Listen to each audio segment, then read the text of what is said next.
Today, we'll discuss the events that occurred in Georgia, USA in 1999.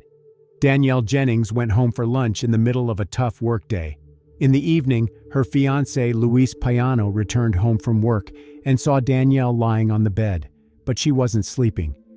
The police launched an investigation, which soon took an unexpected turn and ended in a high-profile trial. Danielle Jennings was born on September 16, 1978, in Columbia, South Carolina, USA. She grew up in Stockton, Georgia, with her mother and stepfather. Danielle was cheerful and outgoing. She had to grow up quickly because at the age of 16, she got pregnant. Danielle never had any doubts about having this child. She did not doubt that she would be a good mother. The relationship between Danielle and Carl, the father of her child, did not work out, and they broke up. She gave birth to her son Tristan in 1996. Thus, at the age of 17, she became a single mother. But Danielle did not despair and wanted the best life for her and her son.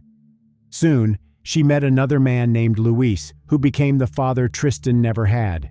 Danielle and Luis have known each other since they were teenagers. They had been friends in the past, but now that they were a couple, Danielle was happy. Luis took care of her and Tristan, and she thought that all her life's problems were over.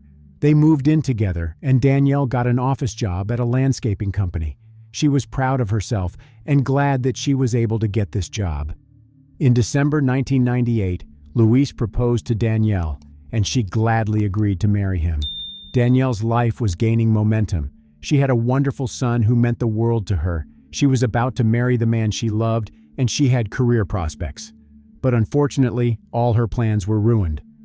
On March 15, 1999, Luis returned from work and found lifeless Danielle lying on the bed.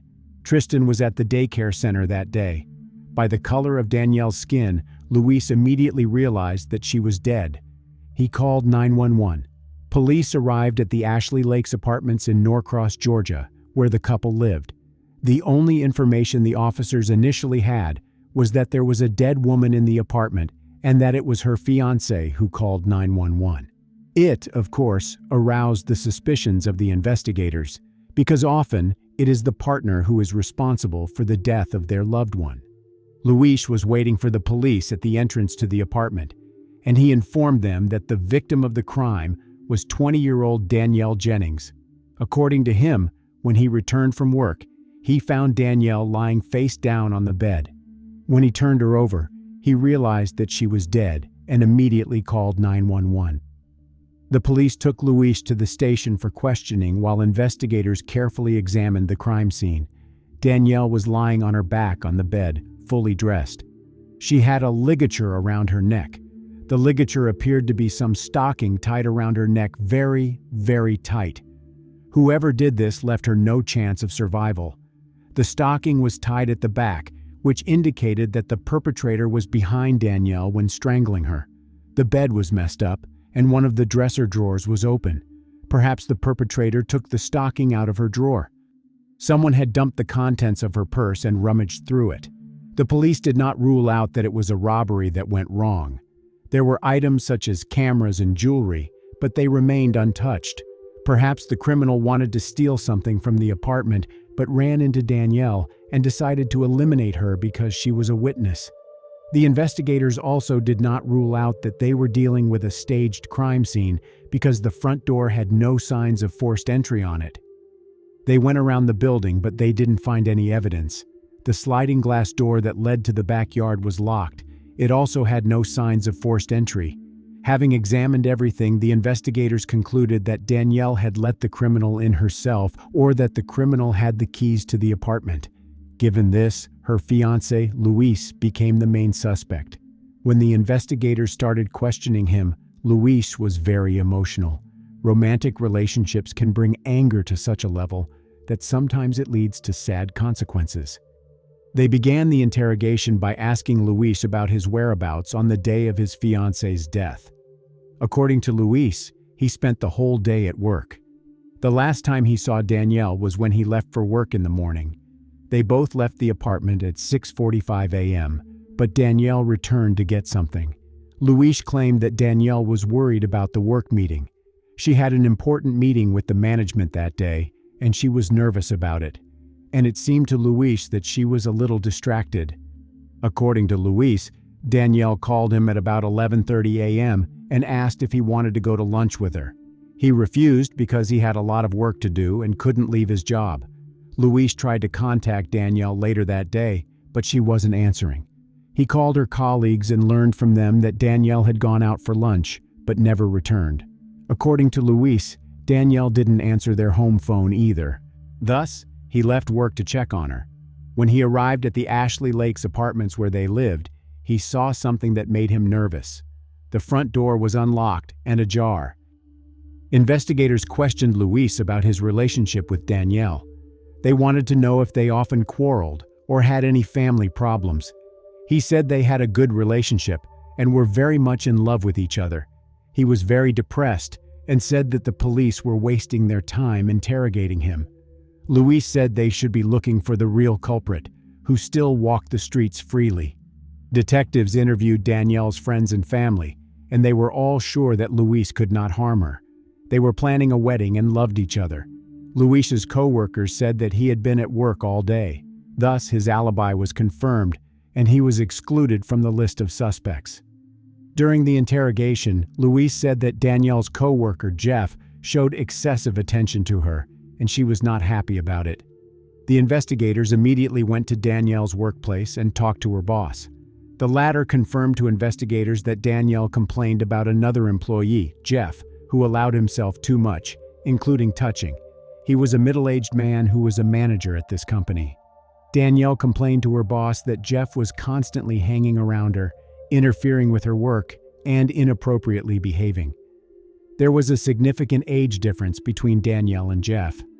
He was 40 years old, and she was 20. He invited her to lunch, and Danielle told him that she had a fiancé she loved. Jeff didn't want to take no for an answer. He said everything would be different if he were 20 years younger. The company where Danielle worked took her complaint seriously. On the day she was found dead, she was supposed to have a meeting related to the complaint she filed against Jeff with the management of the company. She was very nervous about it. She was afraid that her career might be in jeopardy because she was a relatively new employee and Jeff was the manager. Her co-workers claimed Danielle went home for lunch after this meeting but never returned. It gave investigators a time frame for when the attack on Danielle took place. But did Jeff have anything to do with it?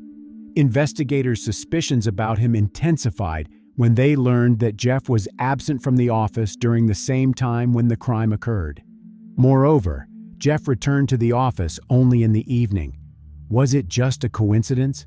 Could Jeff have taken Danielle's life in retaliation for her complaint? The investigators had to find the answers to these questions. They focused on him as a potential suspect.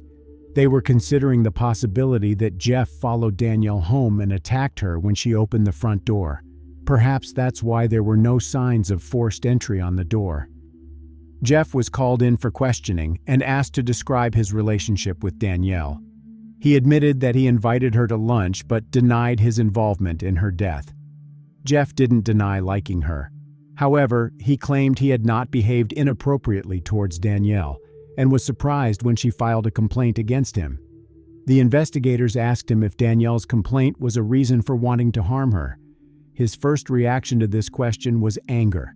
He was adamant that he wasn't the one who took her life. Jeff claimed that he couldn't have been the one who attacked Danielle because he had an alibi. According to him, he was with another colleague. They were driving around the city, solving some work issues. They had been together all day, so he couldn't be the one who took Danielle's life. Jeff told investigators the name of the co-worker whom he claimed he was with at the time of the crime. The detectives met with this man, and he confirmed Jeff's words. Thus, they excluded another person from the list of suspects. The next day, investigators received the autopsy report and examined it in the hope of getting some clues that would help them track down the perpetrator. The cause of Danielle's death was asphyxia. It seemed evident that Danielle's attacker had taken her by surprise. The investigators concluded that someone had come up to her from behind and pulled the stocking tight until she lost consciousness. After that, the perpetrator tied the stocking in a knot so Danielle could not regain consciousness. There were no defensive injuries on her body. In fact, there were no injuries at all, except for the ligature mark on her neck. Perhaps Danielle didn't even see the face of the one who attacked her. The police found no evidence at the crime scene that could help identify the perpetrator. No shoe prints, no DNA, no fingerprints, no hair. There was no evidence to send to the laboratory for analysis. Since the police had no new suspects, they returned to the version that what happened was a robbery that went wrong. They asked Luis to go through the apartment with them again. He carefully examined everything and said that nothing was missing from the apartment. All the things seemed to be in their usual places. However, a few days later, Luis called the police and said he could not find Danielle's wedding ring. He also drew the attention of investigators to another strange detail. The stocking that someone strangled Danielle with did not belong to her. According to Luis, she didn't wear stockings at all. It meant that whoever had done it had brought the stocking with them. Lacking any evidence, the investigators decided to look into Danielle's past. Perhaps what happened to her was connected with her past. They asked her friends about her previous relationships, in particular her relationship with Carl, the father of her son Tristan. Her best friend told the police about Danielle's ex-boyfriend, Eddie. She started dating him when she was already pregnant. Eddie was a violent guy. As their relationship progressed, he became more domineering and tried to control all aspects of her life. It got to the point where he forbade her to see her friends and family. The relationship with Eddie deteriorated even more after Danielle gave birth to her son. Soon after, Eddie started using illegal substances, and Danielle decided it was time to end this relationship. She moved out and tried to start a new life, but Eddie had other plans. He did not accept rejection and behaved unpredictably. As a result, Danielle had to seek a restraining order against him. He violated it several times. He called Danielle, parked near her house, and once even showed up at her work. Danielle's family told investigators that Eddie had called her several times in recent months. He told her to meet with him, but she always hung up. Eddie was the perfect suspect, so detectives tracked him down and brought him in for questioning. The man was hostile. He wasn't eager to go to the police station. When he talked about Danielle, it was evident that it infuriated him. When asked about his relationship with Danielle, his version differed from what her family members had said. He said he had never been violent towards her. He denied having anything to do with her death and said he hadn't spoken to her in over a year. But the investigators knew he was lying. They checked Danielle's call history and found out that Eddie had been calling her in the months leading up to her death. The police needed to find out where he was at the time of the attack on Danielle. He said he was working miles away from the Ashley Lakes apartments during that time. He worked as a tow truck driver and had to drive out of state. His boss confirmed that Eddie was out of state on the day of Danielle's death. He presented the receipts from the motel and the gas receipts, confirming Eddie's alibi. Thus, it became another dead end for the investigators. Another man excluded from the list of suspects was Tristan's father, Carl. 3 days after Danielle's death, the police received a lead that changed the course of this investigation. When interviewing residents of Ashley Lakes apartments, a woman informed them of a strange situation that occurred a week before Danielle's death. This woman said she was awakened that morning by a knock on the door. She got out of bed and looked through the peephole, but no one was there. She went back to bed. However, about a minute later, she heard the front door slam. She got scared and got out of bed again. She saw a maintenance man standing in her living room. He told her he had come to fix something in her apartment. However, this woman felt uncomfortable when he was there because he was looking at her more than doing his job. She didn't know his name, but she gave the police a description of him. Investigators spoke with the management of Ashley Lakes apartments and learned there had been another similar case with another woman. A man this woman didn't know also entered her apartment. And he said maintenance and claimed he was there to change light bulbs. The woman replied she didn't have any light bulbs to change. He stumbled and said, "Maybe I have the wrong apartment." After this, he left. There were 2 maintenance specialists at Ashley Lakes apartments.